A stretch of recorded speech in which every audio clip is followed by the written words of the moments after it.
హరే కృష్ణ. శ్రీరామ రామ రామేతి రమే రామే మనోరమే సహస్రనామ తత్తుల్యం రామనామ వరాననే.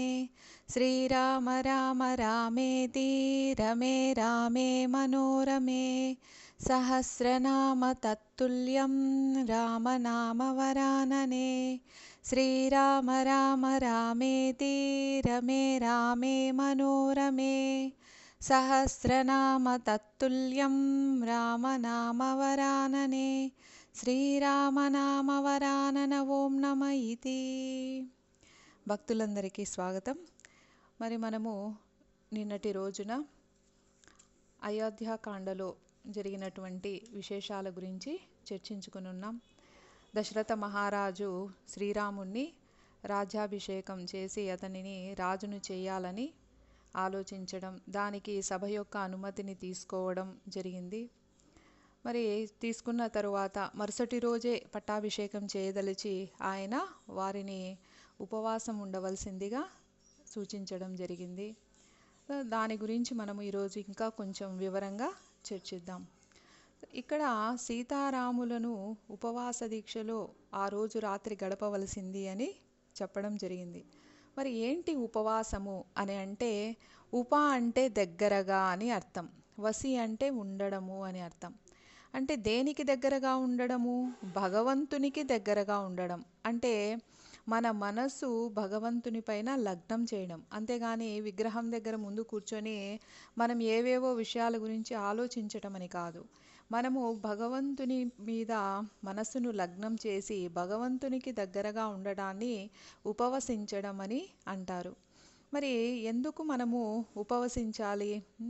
మరి తింటే మనం భగవంతుని తలుచుకోలేమా అంటే, ఎందుకంటే సాధారణంగా మరణించే సమయంలో 1,00,000 తేళ్ళు ఒక్కసారి కుడితే ఎంత బాధ కలుగుతుందో అంత బాధ ఉంటుందంట. మరి అంత బాధను అనుభవించేటప్పుడు మరి మనం భగవంతుని గుర్తు చేసుకుంటామా? మనం ముందు క్లాసులో చెప్పుకొని ఉన్నాం, మనం మరణించే సమయంలో ఏ దాన్నైతే గుర్తు చేసుకుంటామో ఆ విధంగా మళ్ళీ జన్మలో పుడతాము అని.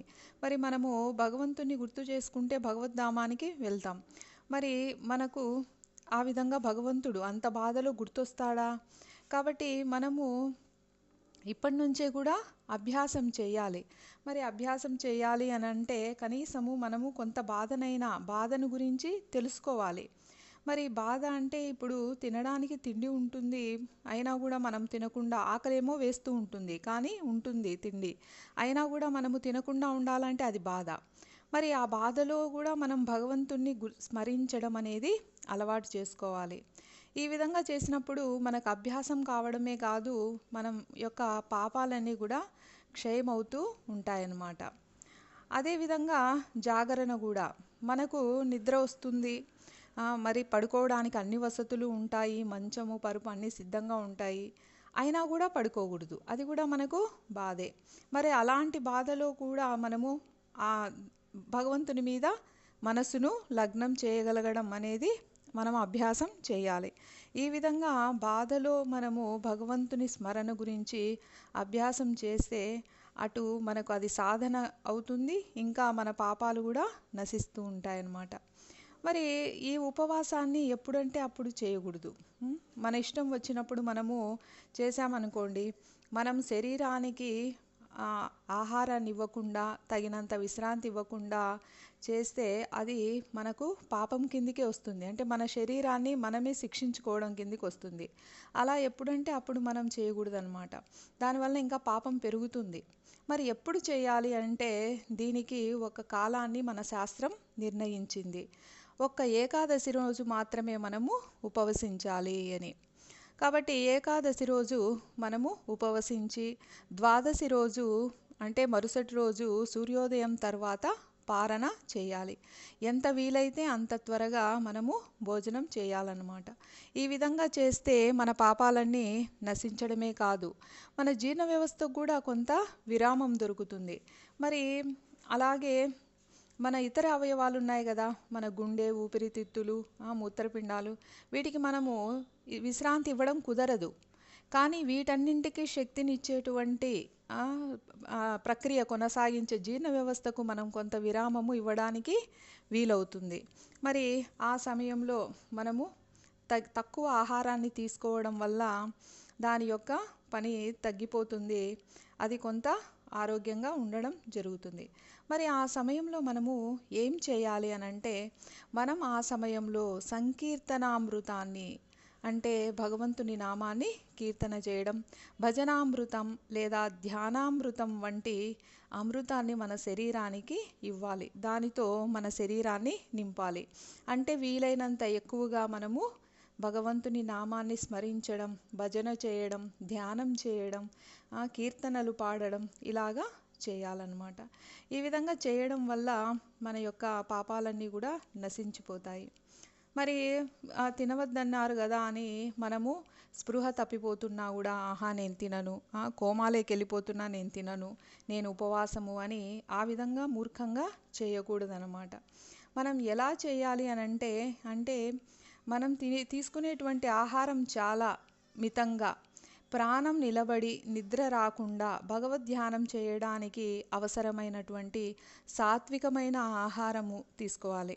అంటే ఒక పండు లేదా ఒక గ్లాస్ పాలు ఇలా ఈ విధంగా తీసుకొని మనము చేయవచ్చు.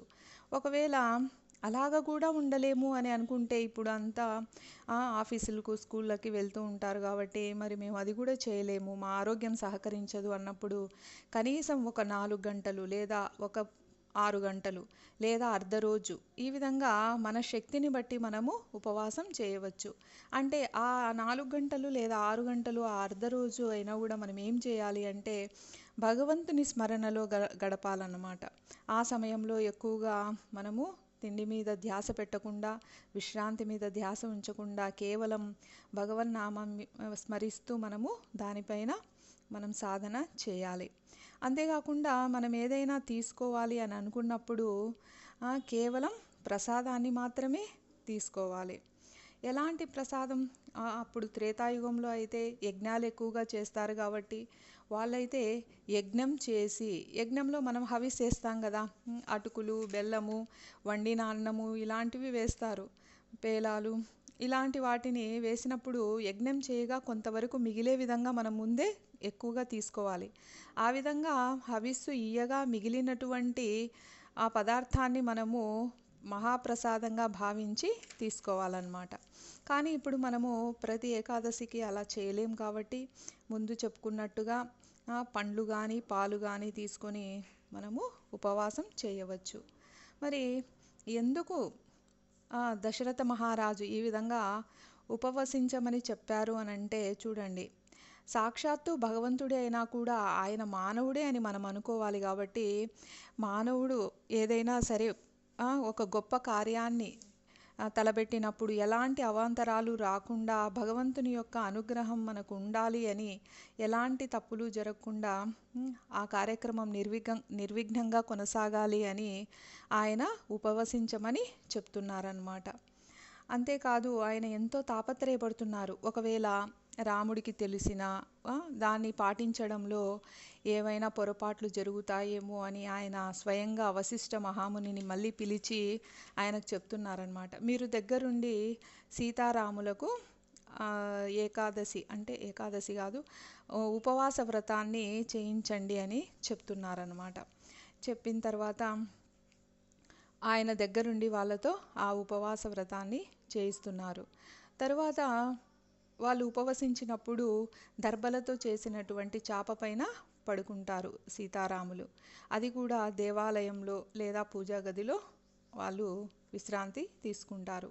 సో ఆ విధంగా ఉన్నప్పుడు వాళ్ళు ఇంద్రియాలను ఏ విధంగా ఇంద్రియాలను జయించి ఎలాంటి వేరే ఆలోచనలు రాకుండా కేవలం భగవంతుని పాదాలపైనే వాళ్ళ మనసును కేంద్రీకరించాలి అనేది ఇందులో ఉద్దేశం అన్నమాట. ఆ విధంగా ఆ రోజు సీతారాములకు ఆ రాత్రి గడిచింది. మరి వశిష్ఠుడేమో ఆ వ్రతం చేస్తూ ఆ విధంగా ఆ రాత్రిని వాళ్ళతో చేయిస్తూ ఆయన కూడా ఆ రాత్రిని అలా గడిపాడు. మరి ఇంకా మిగిలినటువంటి ప్రజలు, జానపదులు, పౌరులు వీళ్ళందరూ ఉన్నారు కదా, వీళ్ళకు ఈ శుభవార్త తెలిసి వాళ్ళందరూ ఎంతో సంతోషంతో ప్రజలందరూ పెద్ద పండుగ జాతరలాగా చేస్తున్నారన్నమాట. ప్రతి ఇంటి ముందు రంగురంగుల రంగవల్లికలు, ముగ్గులు వేస్తున్నారు, దీపాలు పెట్టేశారు, వీధులన్నీ కూడా పూలమాలలతో అలంకరించారు, నాటకాలు వేసేవాళ్ళు వేస్తున్నారు, నృత్యం చేసేవాళ్ళు చేస్తున్నారు. రాముడు రాజవుతున్నందుకు ఆనందంలో వాళ్ళు అన్నీ కూడా పువ్వులతో అలంకరించి సుగంధ ద్రవ్యాలన్నీ చల్లుతూ ఎంతో ఆనందంగా ఉన్నారు. మరి వాళ్ళందరూ కూడా వాళ్ళ ఇంటి నుంచి బయటకు వచ్చి సంబరాలు జరుపుకుంటూ ఉంటే అక్కడ చూసేటువంటి రహదారులు ఎలా ఉన్నాయంటే సముద్రంలో ఉండే అలల్లాగా ఉన్నారన్నమాట. అందులో ఈ ఏనుగులు, గుర్రాలు, ఒంటెలు ఏవైతే కదులుతూ వెళ్తున్నాయో, వాటిని వాళ్ళందరినీ తప్పుకుంటూ వెళ్తున్నాయో అవి ఆ సముద్రంలో ఉండేటువంటి భారీ జలచరాలలాగా కనిపిస్తున్నాయి. ఈ విధంగా వాళ్ళకు ఆ రాత్రి గడిచింది. మరి దశరథ మహారాజుకి ఎలా గడిచింది? ఆయన చాలా బాధాకరమైన అవస్థలో ఉన్నారన్నమాట. ఆయన చాలా టెన్షన్ పడుతున్నారు. ఎందుకు అనంటే ఇక్కడ ముందు జరిగినటువంటి కొన్ని విషయాలను మనం గమనించాలి. ఏంటంటే దుందుబి అనేటువంటి ఒక గంధర్వకాంత ఉండేది. ఆమె రావణాసురుని చేత బాధించబడుతుందన్నమాట. అప్పుడు ఆమె చాలా బాధపడి బ్రహ్మను ఆశ్రయిస్తుంది. ఆయన ఆమెకు ఒక వరం ఇస్తారు. నీవే రావణాసురుని యొక్క భంగపాటు అవుతావు, అంటే నీ వల్లనే రావణాసురుని పతనం అనేది మొదలవుతుంది. ఆ విధంగా నువ్వు ఒక కుబ్జగా, అంటే గూని ఉన్నటువంటి మహిళగా అన్నమాట, కుబ్జగా జన్మించి అనుగ్రహించబడతావు అని చెప్తారనమాట. ఆ విధంగా ఆమె ఇప్పుడు దశరథ మహారాజు యొక్క మూడవ భార్య అయినటువంటి కైకేయికి దాసిగా ఉంటుంది.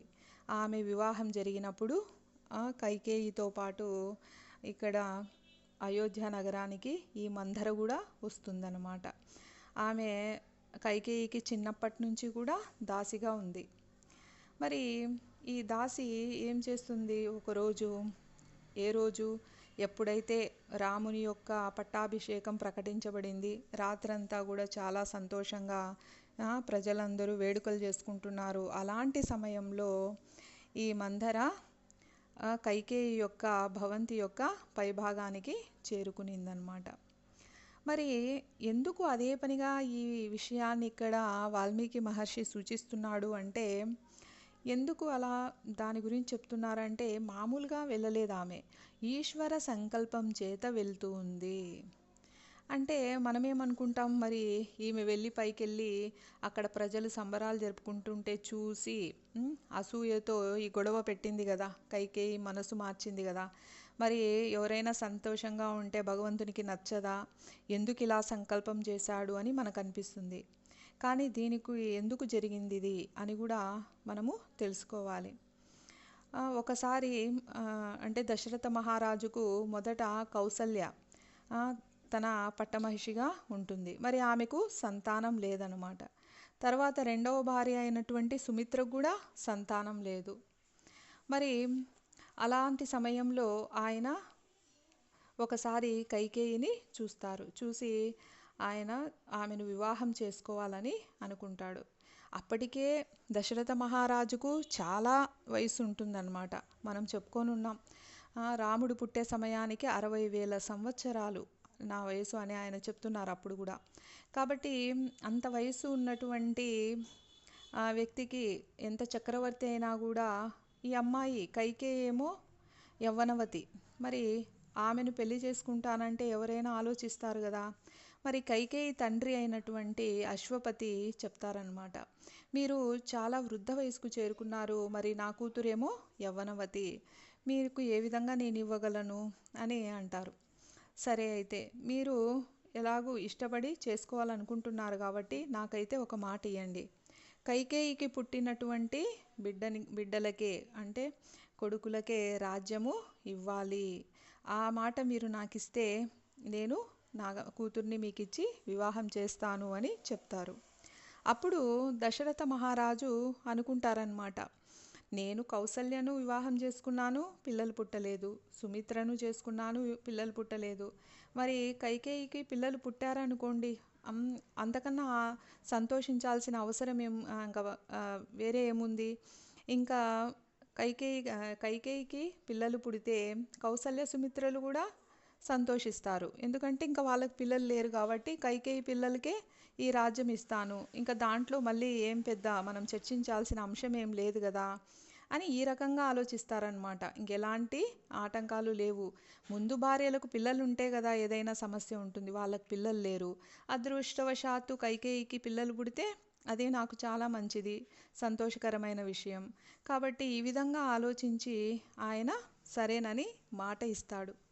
చూడండి, ఇక్కడ మనం గమనించాల్సిండేది, మాట అనేది మనుషులకు చాలా ఒక గొప్ప వరం అన్నమాట. అది ఎంత శక్తివంతమైనదంటే అది అగ్ని కన్నా కూడా చాలా శక్తివంతమైనది. ఎందుకంటే అగ్ని కేవలం అది కాల్చగలుగుతుంది, కానీ మాట అనేది కాల్చగలుగుతుంది, ఇంకా శాంతింపజేయగలుగుతుంది కూడా కదా. ఎవరినైనా మనం ఒక మాటని వాళ్ళు ఏడ్చేటట్టు చేయొచ్చు, అట్లాగే ఏడ్చే వాళ్ళను ఒక మాట చెప్పి వాళ్ళని ఓదార్చను వచ్చు. కాబట్టి ఈ మాట అనేది చాలా విలువైనది, దాన్ని చాలా జాగ్రత్తగా వాడాలి. మరి ఇక్కడ దశరథ మహారాజు అయితే అంత విలువైన మాట ఇచ్చేశారు, నేను ఒప్పుకుంటున్నాను అని చెప్తారనమాట. కానీ ఇప్పుడు ఏం జరుగుతుంది? ఇప్పుడు కౌసల్యాదేవికి రాముడు పుట్టాడు, సుమిత్రకు లక్ష్మణుడు, శత్రుఘ్నుడు పుట్టాడు, భరతుడు కైకేయికి పుట్టారు. మరి అంతేకాకుండా పెద్ద భార్య కొడుకు అవ్వడం ఒకటైతే ఆయన యొక్క గుణాల చేత ఈయన చాలా ప్రీతి పొందాడనమాట దశరథ మహారాజు. మరి ఇలాంటి సమయంలో రామునికే ఈ రాజ్యాన్ని ఇవ్వాలి అని ఆయనకు చాలా మనసులో కుతూహలంగా ఉంది. మరి ఈ విషయం తెలిస్తే ఒకవేళ కైకేయికి చెప్తే ఆమె ఏమంటుందో, మా నాన్నగారికి మీరు ఆ రోజు మాట ఇచ్చారు కదా, మరి భరతుణ్ణి రాజు చేయాలి కదా అని అడుగుతుందేమో అని ఆయనకు ఎవరికి చెప్పలేదన్నమాట. రాత్రికి రాత్రి అన్ని ఏర్పాట్లు చేసేశాడు. ఒకవేళ కైకేయికు చెప్పి ఉంటే ఇంత జరిగి ఉండేది కాదు. ఎందుకంటే కైక చాలా అపురూపంగా రాముణ్ణి పెంచుతుందన్నమాట. కైకేయి రాముణ్ణి తన భరతుని కన్నా కూడా చాలా ప్రేమగా ఆమె పెంచింది. కాబట్టి ఒకవేళ ఒప్పుకుని ఉండిండేది, కానీ ఆయన ముందే భయపడి చెప్పలేదు. మరి మాట తప్పిన పాపం అయితే ఉంది కదా. మనము అనుకుంటాం ఇక్కడ ఏం జరగలేదు, అన్యాయం జరిగింది అని. కానీ ఇక్కడ చూడండి, మరి ఆయన మాట తప్పాడు, ఎవరికి తెలియకుండా ఈ పని చేసేయాలనుకున్నాడు. ఆ పాపం ఆయనకు చుట్టుకునింది. అది మందర రూపంలో ఇప్పుడు వచ్చిందనమాట. కాబట్టి ఈశ్వర సంకల్పంగా ఆమె చంద్రుని వంటి తెల్లని కైకేయి యొక్క భవనం పైకి చేరుకునింది. మరి ఒకవేళ జనకుడిని పిలిచలేదు, కేకేయి రాజు అయినటువంటి అశ్వపతిని పిలిచలేదు. ఎందుకు? జనకుడు వస్తే ధర్మం చెప్తాడు, పెద్దల్లుడైనా పర్వాలేదు, నువ్వు ఆ రోజు అశ్వపతికి మాట ఇచ్చావు కాబట్టి భరతుణ్ణి రాజుని చెయ్యి అంటాడేమో, కానీ నాకు అది ఇష్టం లేదు, రాముణ్ణి రాజుని చేయడమే నాకు సంతోషం. ఒకవేళ కేకేయి రాజుని పిలిస్తే ఆయన తన వరం గురించి అడుగుతారు. అందుకే వాళ్ళిద్దరిని కూడా రమ్మనకుండా దూరం నుంచి రావడానికి వాళ్ళకి సమయం పడుతుంది అని సభకులకు అందరికీ చెప్పడం జరిగింది. మరి ఎవరైనా నువ్వు ఎందుకు ఇలా చేశావు మాకు చెప్పలేదే అని ఎవరైనా అడిగితే, నేను కాదు రాజుగా ప్రకటించింది, సభ ఆమోదించింది కాబట్టి నేను ప్రకటించాను, ప్రజలు కావాలన్నారు. ఎందుకు అని అడిగితే వాళ్ళే చెప్పారు, ప్రజలే చెప్తున్నారు, రాముడు సకల గుణాభిరాముడు, ఆయన గుణాల వలన మేమెంతో ఆనందంగా ఉన్నాము అని. మరి ఆ విధంగా వాళ్ళు అడిగారు కాబట్టి నేను రాజుని చేశాను అని తర్వాత చెప్పచ్చు అని అనుకున్నాడు. ఆ విధంగా చాలా జాగ్రత్తలు తీసుకుంటూ ఆయన ఈ విషయాన్ని కొనసాగించాలని అనుకుంటున్నాడు. కానీ ఇక్కడ మనం కూడా గ్రహించాల్సింది ఏంటంటే, ఈ ఘట్టం నుంచి తప్పు చేసి ఎవరు చూడలేదని మనము అనుకుంటే అది చాలా పొరపాటు. ఇప్పుడు ఆయన మాట తప్పుతున్నాడు, ఎవరికి తెలియదులే, ఎవరికి చెప్పకుండా చేసేద్దాంలే అనుకుంటున్నాడు, కానీ భగవంతుడు అన్నీ గమనిస్తూ ఉంటాడు. ఇది తెలుసుకుంటే మనం తప్పు చేయడానికి ఆలోచిస్తామన్నమాట, అసలు చేయలేం కూడా. కాబట్టి ఇక్కడ అందరూ అనుకుంటారు మందర వలన ఇలా జరిగింది, ఇంత జరిగింది అని. కానీ ఇక్కడ మనం ఈ విషయాన్ని గమనించాలి. ఏంటంటే మందర వల్ల జరగలేదు, మందర ద్వారా జరిగింది. వల్ల వేరు, ద్వారా వేరు. అంటే మందర వల్ల అంటే మందరే స్వయంగా చేయడం, కానీ ఇక్కడ మందర ద్వారా అంటే ఒక పనిముట్టుగా భగవంతుడు మందరను ఉపయోగించుకున్నాడు. ఆమె కేవలం ఒక పనిముట్టు మాత్రమే అని మనం ఇక్కడ గ్రహించాలి. కాబట్టి మన నిజ జీవితంలో కూడా మనకి ఎవరైనా బాధ కలిగించారనుకోండి, వారిపైన మనము కోపము, పగ పెంచుకోవాల్సిన పని లేదు. ఎందుకంటే ఆ బాధను మనం అనుభవించాల్సి ఉంది, మన కర్మ ఫలితం అలా ఉంది. వారి ద్వారా కాకపోతే ఇంకొకరి ద్వారా ఆ బాధను మనం అనుభవిస్తాం. కానీ వాళ్ళు కేవలం దాన్ని మనకు అందించేటువంటి డెలివరీ బాయ్స్ మాత్రమే. మనం ఏదన్నా ఆర్డర్ పెట్టామనుకోండి, డెలివరీ బాయ్స్ తీసుకొని వచ్చారని తెచ్చిన వాళ్ళదైతే తప్పు కాదు కదా, మనం ఆర్డర్ పెట్టాం కాబట్టి అది మనకు వచ్చింది. కాబట్టి ఈ విధంగా వాళ్ళు మనల్ని బాధ పెడుతున్నారు అంటే అది మన కర్మ ఫలితమే అని మనం గ్రహించాలి. తిరిగి మనం మళ్ళీ మాటలు అన్నామనుకోండి, వాళ్ళు మనల్ని తిట్టారు లేదా ఒక మాట అన్నారని మళ్ళీ మనం మాటలు అంటే ఇంకా మన కర్మ పెరుగుతుంది. మరి అలా అనకుండా ఉంటే ఏమవుతుంది, దాన్ని అనుభవించాలి. అనుభవిస్తే కర్మ అనేది పోతుంది. మరి మనం కర్మలన్నీ అనుభవించాల్సిందేనా? దీనికి తరుణోపాయం లేదా అంటే మరి దీనికి ఒక గొప్ప పరిష్కార మార్గము భగవంతుడే చెప్పారనమాట. అదే భగవన్నామ సంకీర్తన. ఆ భగవంతుని యొక్క నామాన్ని ఎప్పుడు మనము తలుచుకుంటూ ఉంటే మన యొక్క కర్మ అనేది తీవ్రత తగ్గిపోతుంది. పూర్తిగా కాకపోయినా కొంతవరకు దాని తీవ్రత తగ్గుతుంది. ఉదాహరణకు ఒకవేళ ఎవరికైనా పెద్ద యాక్సిడెంట్ జరిగి కాలు విరగాల్సిందనుకోండి, వాళ్ళు ఎప్పుడు భగవన్నామ జపం చేస్తూ ఉంటే ఏదో పండుగ వస్తూ ఉంటే కత్తి తెగి వేలుకు మాత్రమే గాయమవుతుంది. అంత పెద్దది జరగాల్సింది చిన్నదాంతో పోతుందన్నమాట. ఆ విధంగా మనము భగవంతుని నామస్మరణ చేస్తూ ఉంటే మన కర్మ అనేది నశిస్తూ ఉంటుంది. అంతేకాకుండా ఇక్కడ చూడండి, మందర మరి చంద్రకాంతితో వెలిగిపోతున్నటువంటి కైకేయి రాజమందిరం పైకి చేరుకునింది. ఆమె ఆశ్చర్యంగా చూస్తూ ఉందన్నమాట. ఏంటిది ఇక్కడ ఇంతమంది ప్రజలందరూ కూడా సంబరాలు జరుపుకుంటున్నారు, ఏం జరుగుతుంది అని ఆలోచించి అక్కడే ఉన్నటువంటి ఒక దాదిని పిలిచింది. ఆ దాది ఎవరు అనంటే రాముణ్ణి పెంచినటువంటి దాది. మరి రాముణ్ణి పెంచిన దాదికైతే అన్నీ తెలుస్తాయి కదా అని ఆమె అడుగుతుందన్నమాట. ఏమమ్మా ఇంత సంబరాలు జరుగుతున్నాయి, ఏంటి విశేషము అని అడిగింది. మరి కౌసల్య చూస్తే పట్టపగ్గాలు లేకుండా ఆనందంతో బ్రాహ్మణులకు దానాలన్నీ చేస్తూ ఉంది. అసలు ఏం జరుగుతుంది అని ఆరా తీసింది. అప్పుడు ఆ దాది చెప్తూ ఉందన్నమాట, రేపు ఉదయాన్నే పుష్యమి నక్షత్రం సమయంలో రాజసింహాసనానికి వారసునిగా రాముణ్ణి ప్రకటించబోతున్నారు దశరథ మహారాజు గారు అని చెప్తుందన్నమాట. ఆమె చాలా ఆనందంతో చెప్తూ ఉంది. ఎందుకంటే ప్రజలందరికీ ఆనందమే, ఒక్క కుబ్జకు తప్ప. కాబట్టి చూడండి, మనము అందరినీ పెట్టాలా అనుకోవడం ఎంత కష్టమో. ఇక్కడ సాక్షాత్తు భగవంతుడే అయినా కూడా కుబ్జకు ఆయన నచ్చలేదు. మరి మనం ఎంత చెప్పండి, అందరికీ మనం నచ్చేలా ప్రవర్తించాలంటే అది చాలా కష్టం అన్నమాట. కానీ మనం ఒకరికి నచ్చడానికి కాదు, మనం మన ధర్మబద్ధంగా మన పనులు చేసుకుంటూ వెళ్ళడమే మన పని. ఈ విధంగా చెప్తే అప్పుడు ఊహించినటువంటి ఈ వార్తకు మందర చాలా ఈర్ష్యపడిపోతుందన్నమాట. ఎందుకు అంత ఈర్ష్య మందరకి? ఏమన్నా రామునితో ఆమెకి శత్రుత్వం ఉందా, లేదా కౌసల్యాదేవితో ఏమైనా శత్రుత్వం ఉందా? ఏం లేదు. ఎందుకు అంటే ఈర్ష్య అనేది చాలా భయంకరమైనదన్నమాట. ఇప్పుడు మనం గమనిస్తూ ఉంటాం, ఇప్పుడు మామూలుగా క్రికెట్ ప్లేయర్స్నే గమనిస్తూ ఉంటాం. అందరూ చూస్తూ ఉంటారు, అందరూ బాగా ఆడేవాళ్ళే, కానీ ఒక్కొక్కరికి ఒక్కొక్క ఫేవరెట్ క్రికెట్ ప్లేయర్ ఉంటారు. వేరే వాళ్ళు సెంచరీ కొట్టినా కూడా వాళ్ళు ఏమంటారు, అతను కొట్టింటే బాగుండేది కదా, అతను తొందరగా అవుట్ అయినాడని. అంటే ఇంకొకరు ఆ స్థానానికి చేరుకున్నా కూడా వీళ్ళు దాన్ని జీర్ణించుకోలేరన్నమాట. కానీ వాళ్ళ మధ్య ఎలాంటి శత్రుత్వము ఉండదు మళ్ళీ. కాబట్టి ఇది అనుకోకుండా అది మనసులో వస్తూ ఉంటుందన్నమాట, ఈర్ష్య అనేది. కాబట్టి ఈ విధంగా ఇక్కడ ఈమెకు కూడా ఈర్ష్య. ఈ ఈర్ష్యతో ఆమె ఆ హృదయం అనేది ఒక శూలంలాగా గుచ్చుకున్నట్టు ఉంటుంది ఆమె మాటలు. వెంటనే ఈ మందర వెళ్ళిపోతుందన్నమాట. వెళ్ళి కైకేయి యొక్క మందిరానికి వెళ్తుంది. అక్కడ కైకేయి చాలా ప్రసన్న వదనంతో ప్రశాంతంగా ఒక పానుపు పైన పడుకొని ఉంటుందన్నమాట. ఈమె హడావిడిగా వెళ్ళి అక్కడికి లేవమ్మా మూర్ఖురాలా అని అంటుంది.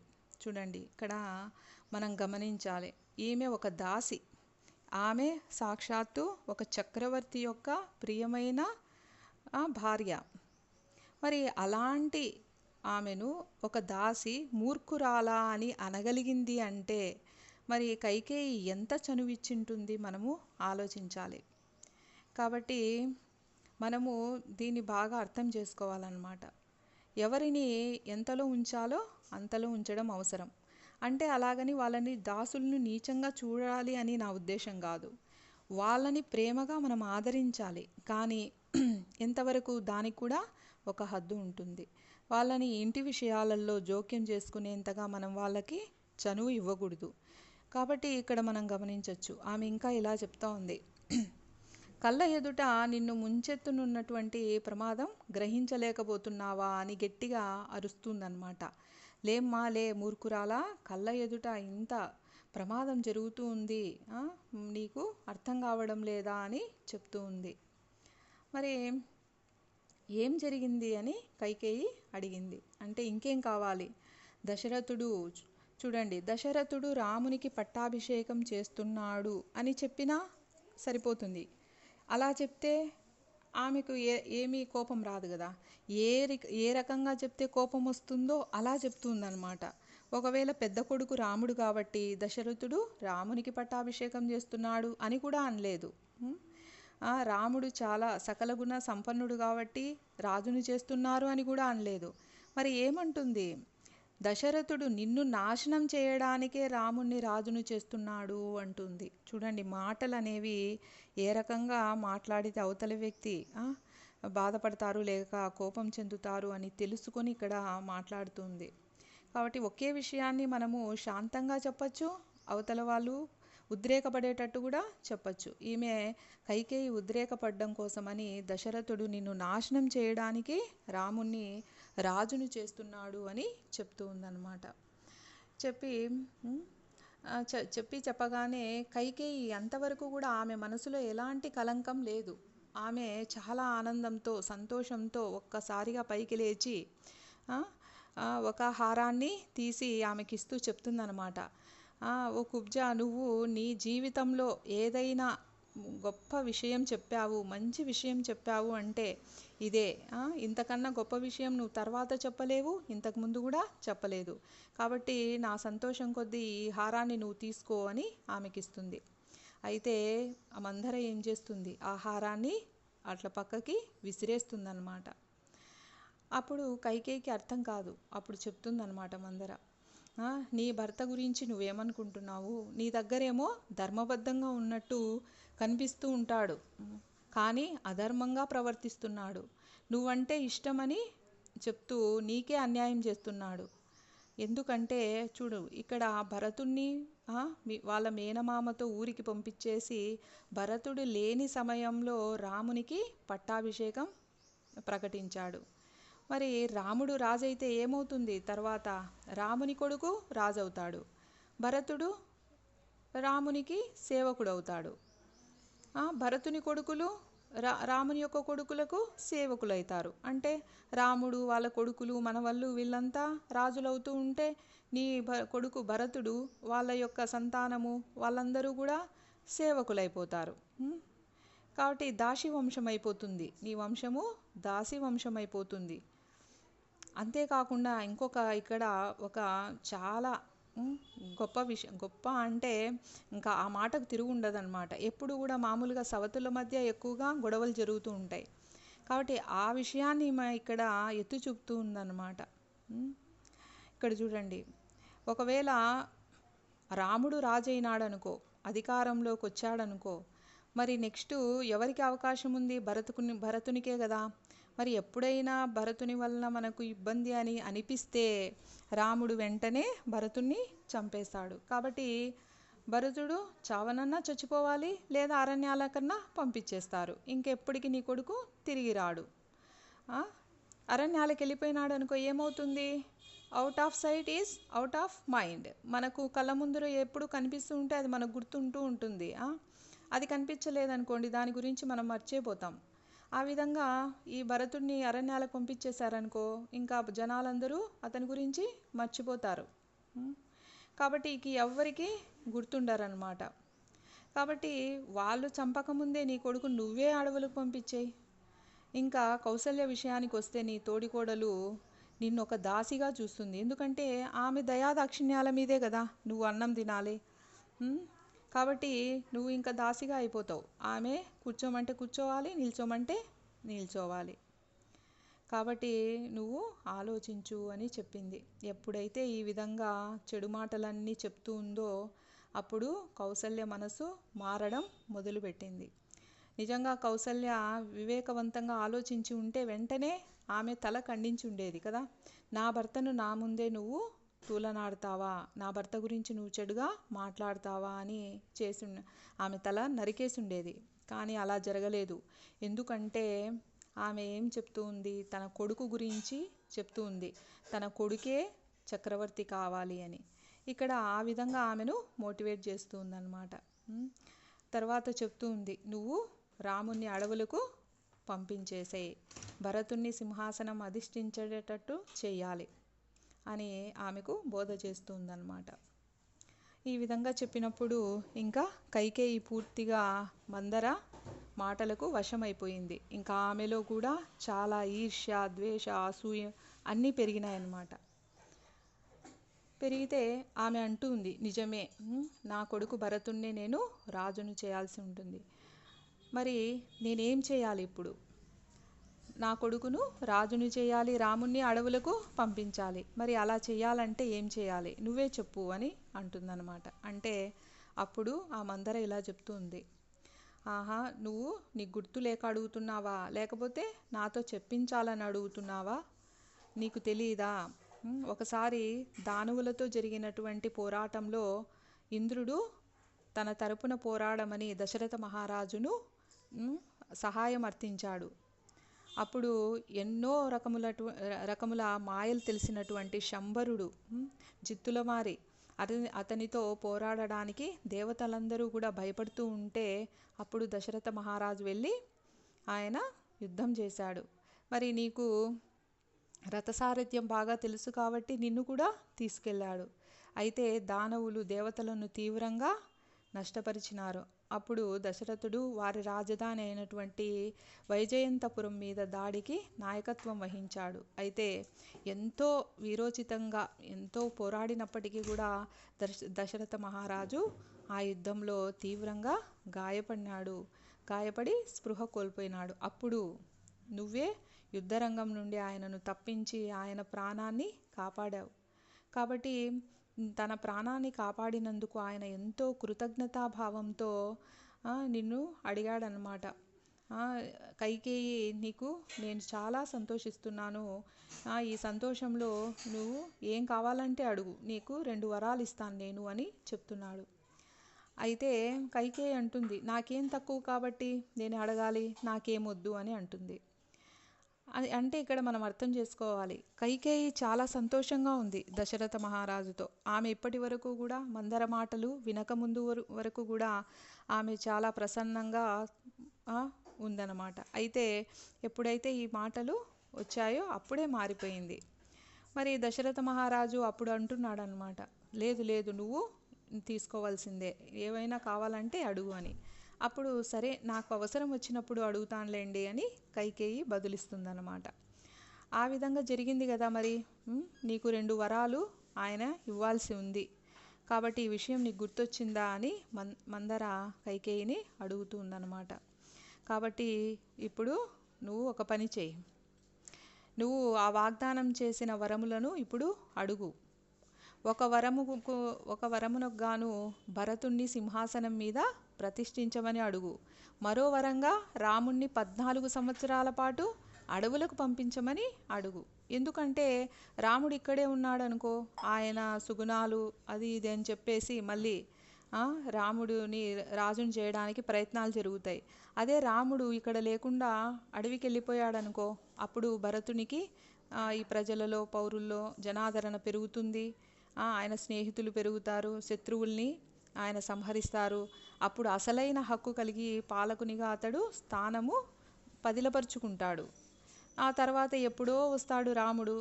14 సంవత్సరాలు అడవిలో సరిగా తిండి లేక, సరైన నిద్ర లేక అక్కడ అగచాట్లు పడి వస్తాడు. అప్పుడు అన్ని గుణాలు ఆయన చూపించలేడు. ఆయన అప్పుడు రాముడు కాదు, అరాముడైతాడు. చూడండి, సాక్షాత్తు భగవంతునికి కూడా విరుద్ధంగా మాట్లాడే వాళ్ళు ఉంటారు. కాబట్టి ఆ విధంగా అరాముడైపోతాడు. అప్పుడు మనకి ఎలాంటి సమస్య ఉండదు అని చెప్తూ 14 సంవత్సరాలు ఎప్పుడైనా కానీ సార్ 14 సంవత్సరాలు రాజ్యం కోల్పోతే, అంటే బయటికి వెళ్ళిపోతే సార్ ఆ రాజ్యం మీద హక్కులు కోల్పోతారట అప్పుడు త్రేతాయుగంలో కాలం బట్టి. అవునా సార్? అందుకే వాళ్ళు అప్పుడు ఇప్పుడు ఎవరు రాముడు గాని తర్వాత పాండవులు కూడా అట్లా కౌరవుల యుద్ధం జరిగింది కదా, దానికి ముందు పాండవులు వెళ్ళిపోతారు కదా 14 సంవత్సరాలు. ఎందుకు కోరుకున్నారంటే అప్పటి కాలం ప్రకారం 14 సంవత్సరాలు రాజ్యం విడిచిపోతే ఆ రాజ్యం మీద సర్వ హక్కులు కోల్పోతారు. అందుకేనేమో సార్ రాజ్య బహిష్కరణ శిక్ష కూడా విధించేది. అట్లా దూరం వెళ్ళిపోతే ఇంకా వాళ్ళకి హక్కు ఉండదేమో అయితే ఇంకా రాజ్యం మీద. మంచి విషయం సార్, నేను కూడా ఒక కొత్త విషయం తెలుసుకున్నాను. Thank you sir. ఆ విధంగా సార్ ఆ విధంగా చెప్తారనమాట.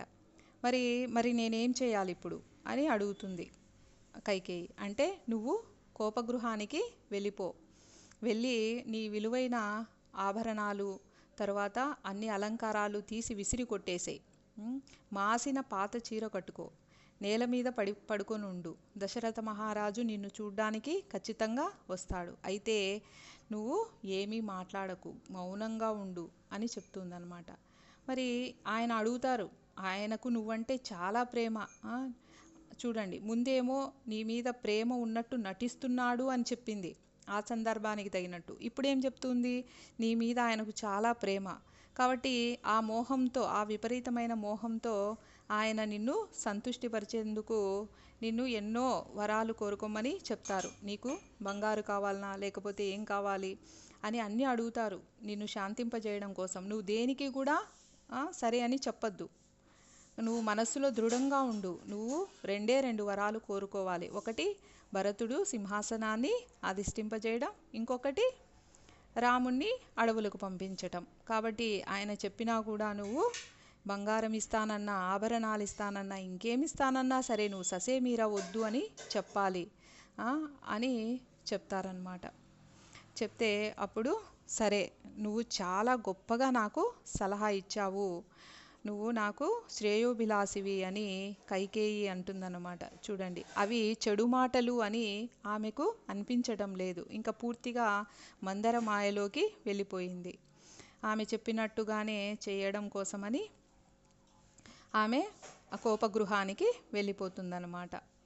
తర్వాత చెప్తూ ఉందన్నమాట మందరతో, నువ్వు నా పాలిటి భాగ్యదేవతవు. చూడండి, మనకు ఒక సామెత ఉంది, రాజు మెచ్చిందే రంభ అని అంటుంటారు.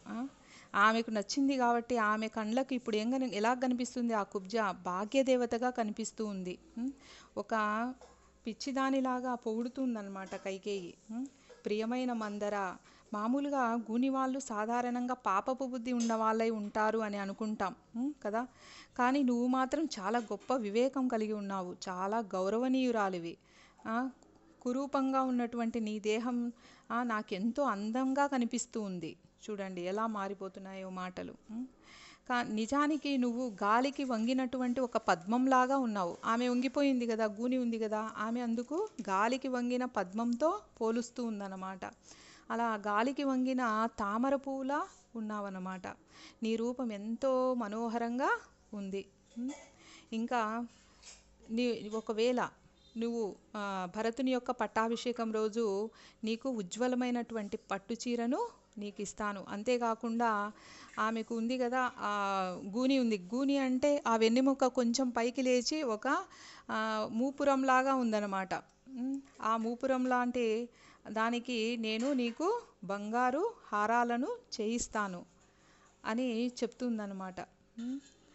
తర్వాత ఆమె అంటుంది, రథచక్రపు నడిమి భాగమంతా పెద్దదిగా, అంటే రథచక్రానికి ఉన్నటువంటి మధ్య భాగం ఎలా ఎత్తుగా ఉంటుందో ఆ విధంగా నీ నూపు అనే దాంట్లో రాజకీయపు చాతుర్యత అంతా కూడా దాగి ఉంది. సో చూడండి, ఒక గూనిని కూడా ఇంతగా వర్ణించవచ్చని మనం ఎప్పుడూ ఊహించిండమన్నమాట. ఈ విధంగా చెప్తూ ఉందన్నమాట. ఒకవేళ రాముడిని అడవులకు పంపినప్పుడు నీ గూను వంపుకు నేను గంధం పూస్తాను అంటాంది. అంతేకాకుండా స్వచ్ఛమైన బంగారు గొలుసులతో అలంకరిస్తాను. ఓ మందర, నీకు అద్భుతమైనటువంటి దుస్తులను, ఆభరణాలను అన్నీ కూడా బహుకరిస్తాను. ఇతర గూని స్త్రీలందరినీ నీ దాసులుగా చేసి వారి చేత నీ కాళ్ళు వత్తిస్తాను అంటూ ఇంకా ఏమేమో పలుకుతుందన్నమాట. చూడండి, ఆ విధంగా ఆమె పూర్తిగా ఆమె మాయలో పడిపోయింది. ఈ లోపున రాముడి యొక్క పట్టాభిషేకానికి అవసరమైనటువంటి ఏర్పాట్లన్నీ కూడా పూర్తవుతున్నాయన్నమాట. కాబట్టి మనము ఈ రామాయణాన్ని చూసి మనము అంటే ఈ రామాయణం ఒక అద్దం అనుకున్నాం అనుకోండి, దాని ఎదురుగా నిలబడితే మన ప్రతిబింబం అందులో కనబడుతుంది. అంటే ఏదో ఒక పాత్ర రూపంలో మనకు కనబడుతుంది.